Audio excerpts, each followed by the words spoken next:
So we've got the rear cradle apart at the moment, and we've just had all the rose joints and bushes done, except for the bottom arms, and the sway bar stuff was new anyway, so we're not going to worry about that. At this stage we've got it stripped down, so we just give it a bit of a clean. We're just going to slap a bit of paint on it to make it look a bit prettier. Let it dry a little bit, get a bit of paint on it, flip it over, paint the other side, get the 3 bushes out for the diff, press in the new ones, and then we'll go through the new assembly pieces that we have to do. We still got to do the seals on the diff yet, and change the diff oil, but that'll get done when it goes back in the car. So we'll get this bit sorted, and then we'll go back to assembly, and then we'll shove it back in the car, and hopefully it'll all be good.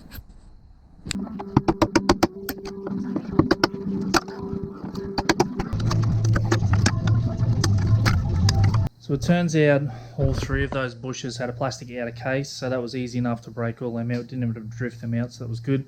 So now we'll finish painting it, and hopefully the ones that we've got are right to go in, because I believe they're a steel outer case. Haven't checked them all yet, but we've got them all ready to go, so we'll have a look at that very shortly.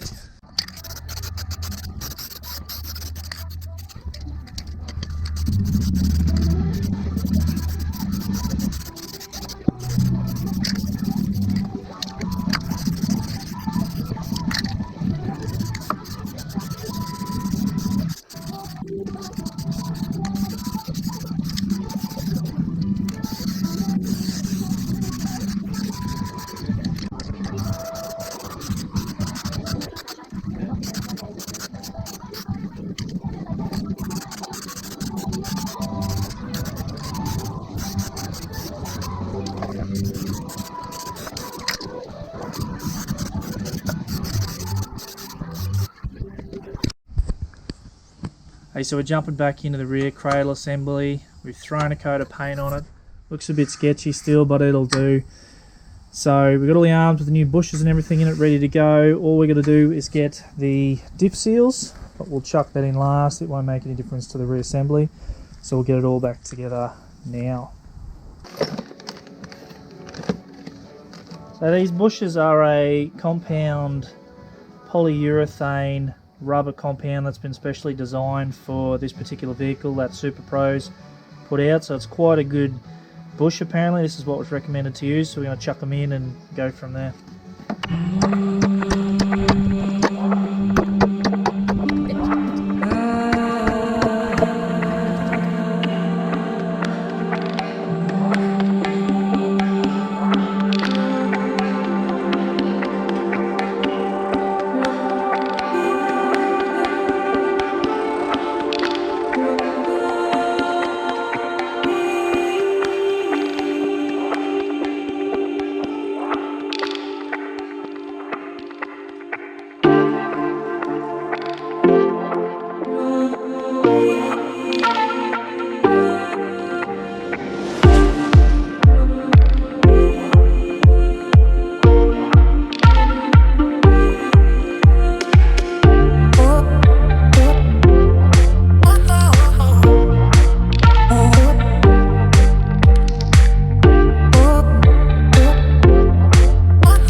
So we've reassembled the rear cradle and slid it back in the car.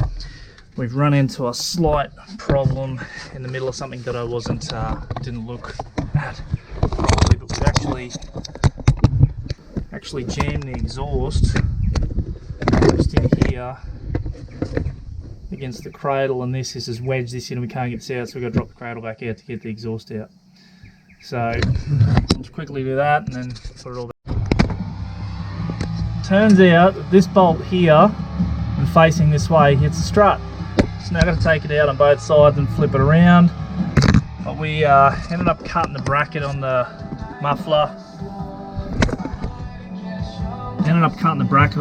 To get it into the car because Yellow XR could get it in. It was just not cooperating at all.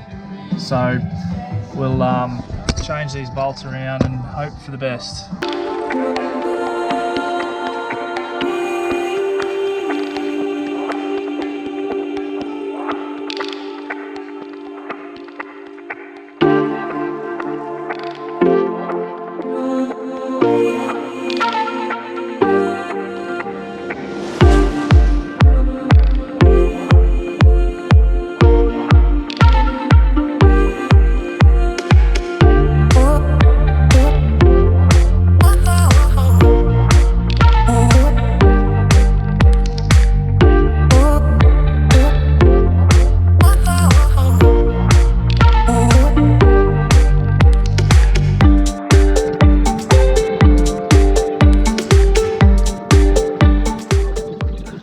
So the diff's been drained out and filled back in, and the diff oil we have used is Uline's EDW90, which was recommended. That's the type of oil to use for diff. Easy squeeze bags, 10 times easier to try to get in there rather than a container and squeeze in these bags, 100%, so much better. About 1.6 litres went in, a little bit over, so we should be right with that. And now the back end's back in, which was ultimately not as easy as what I was going to thought. It was first time anyway, so it's just the tricks of what to do, what to get in, exhaust getting jammed, some bolts in the wrong way, the bracket for the handbrake cables not put on in the right spot. There was a few little things like that, just basically the right sequence of what to do first and where to get the jack to bend stuff the right way to get the bolts in and all that sort of stuff. So next time round when it happens, it's going to be a hell of a lot easier. It'll come out 10 times quicker, go back in hopefully 10 times quicker. So now it's just a few of the tidy ups, double check everything, check all their bolts, make sure everything's done up, make sure we haven't missed anything, haven't got any parts laying around, so that's a good sign.